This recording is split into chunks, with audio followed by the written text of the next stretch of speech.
বাইকের ধাক্কায় গুরুতর আহত হয়ে মর্মান্তিকভাবে প্রাণ হারালেন প্রবেশ বর্মন নামের এক ব্যক্তি। ঘটনাটি ঘটেছে মঙ্গলবার দুপুর 2টায় আমরাঘাট বাজার সংলগ্ন হাজিক ইয়ারাই ক্লাবের সামনের আমরাঘাট মতিনগর পূর্ত সড়কের উপর। তার অকাল মৃত্যুতে এলাকায় শোকের ছায়া নেমে আসে।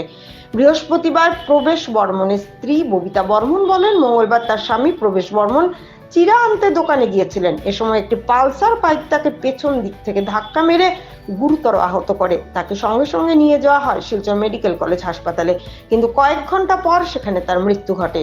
বুধবার তার শেষকৃত্য সম্পন্ন হয়।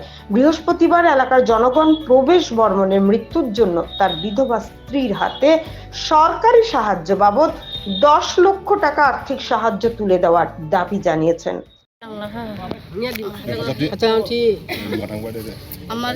আমার জামাই চিৰা খাবার লাগে মানে দোকানো আইছে, দোকানো আইছে তে আমারে কইছে চাহ বানাইয়া রাখো, আমি চিৰা লইয়া আই। আমি বার চাইছি, বিজান বার চাইলাম বাসাত, তাই হে আইসে না গেছে না। তারপরে শুনলাম দুইজন ছেলে আমাদের গিয়া কইছে খাকি প্রবেশ কাকু পড়িয়া রয়েছে রাস্তা। আমি আইয়া দেখি পুরা একদম অবস্থা খারাপ, রক্ত পড়িয়া একদম মাথা থাকে রক্ত যায়, খান দুইটা থাকে রক্ত যায়, পড়িয়া রয়েছে। পরে আমি উঠাইয়া রাখিয়া তারপরে অ্যাম্বুলেন্স ডাকবার সময় আধা ঘন্টা লাগছে। তারপরে অ্যাম্বুলেন্স আইছে, আইয়া তারপরে তারে লইয়া গেছে। আমার তো ছেলে মেয়েও নাই, আমি একলা। আমারে কে খাওয়াইতো? আমার জামাই আমার স্বামী আমারে রুজিয়ে রোজগার করিয়া খাওয়াই। আমার ব্যবস্থা কিতা কোথায় আপনারা করো।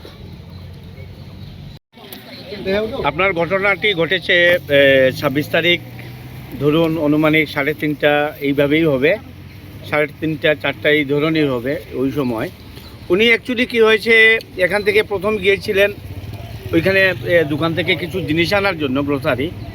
তারপর আবার এসে আবার কি জিনিস ভুলে গিয়েছিলেন। আবার পুনরায় উনি গিয়ে যখন ফেরার পথে ওই একটা এই আমরাঘাট দিক থেকে একটা বাইক, নাম্বারটা আমি ভুলে গিয়েছি, নাম্বার কত, AS11Y 0399 একটা বাইক প্রচণ্ড দ্রুত গতিতে, মানে স্পিড কি মানে ওইটা মানে বলে বোঝানো যাবে না, প্রচণ্ড স্পিডে এসে ধাক্কা দিয়ে মানে এই মানুষটাকে ফেলে দিল। তারপর তো এখানে সবাই দৌড়ঝাঁপ করে গিয়ে 108কে কল করা হলো। তারপরে 108 এসে তারপরে শিলচর মেডিকেল কলেজে ওনাকে নিয়ে যায়। তো ওনার অবস্থা ভীষণ গুরুতর দেখে কর্মরত ডক্টর যিনি ছিলেন উনি ওনাকে আইসিইউতে করেন, কিন্তু আপনার দুর্ভাগ্যবশত অনুমানিক 6:55 রাত্রি ওই দিনই 26 তারিখে উনি মানে পরলোক গমন করেন। তারপর তো সবাই মিলে গিয়ে পরের দিন পোস্টমর্টম করা হয় ফরেন্সিক ডিপার্টমেন্টে। তারপর তো বাড়িতে এনে সৎকার্য করা হয়। হ্যাঁ, আর উনি হচ্ছেন যে আমাদের দাদা মারা গিয়েছেন, ওনার স্ত্রী। তো ওনার ডিমান্ড তো উনি আর কি করবেন, স্বামী হারিয়ে গেছে, স্বামী বিয়োগ থেকে তো টাকাটা বড় না।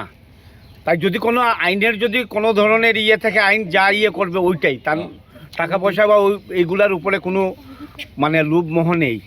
যদি আইন যদি কোনো সরকারিভাবে যদি কোনো কিছু থাকে তাহলে ওইটাতে যে টাকাই হোক উনি তাতে সন্তুষ্ট, ঠিক না?